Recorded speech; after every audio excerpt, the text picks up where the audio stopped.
ሁሉ የፊዚክስ ውበትና አስፈላጊነት እንዳለው ሆኖ በሀገራችን በዚህ ዘርፍ መማር ከባድ ከሚባሉ የትምህርት ዘርፎች አንዱ ነው።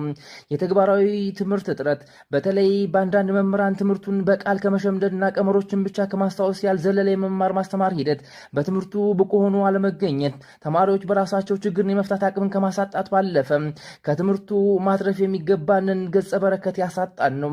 ዛሬም ወደ ሳይንሱ ዓለም ጎራ ብለን የብርሃንና እይታ ጥናት ስለሆነው ኦፕቲክስ በዘርፉ የላቀ አስተዋጽኦ ካደረጉ ምሁራን ጋር የምንለው ይኖራል። የብርሃንና እይታ ጥናት ወይም ኦፕቲክስ ስለ ብርሃን ባህሪ፣ ስርጭቱና ከሌሎች ቁሶች ጋር ስላለው ግንኙነት የሚያጠና የትምህርት ዘርፍ ነው። በዋነኛነት የትውልድን የሳይንስ እድገት ቅብብሎችና በተለይም በዚህ ዘርፍ የላቀ አስተዋጽኦ ስላበረከተው የዘመናዊ ኦፕቲክስ አባት ስለሚባለው ኢብኑ አልሐይሰም አጭር መጣጥፍ ይኖረናል። እስከ ፕሮግራማችን ፍጻሜ አብራችሁ እንድትቆዩ ግብዣችን ነው።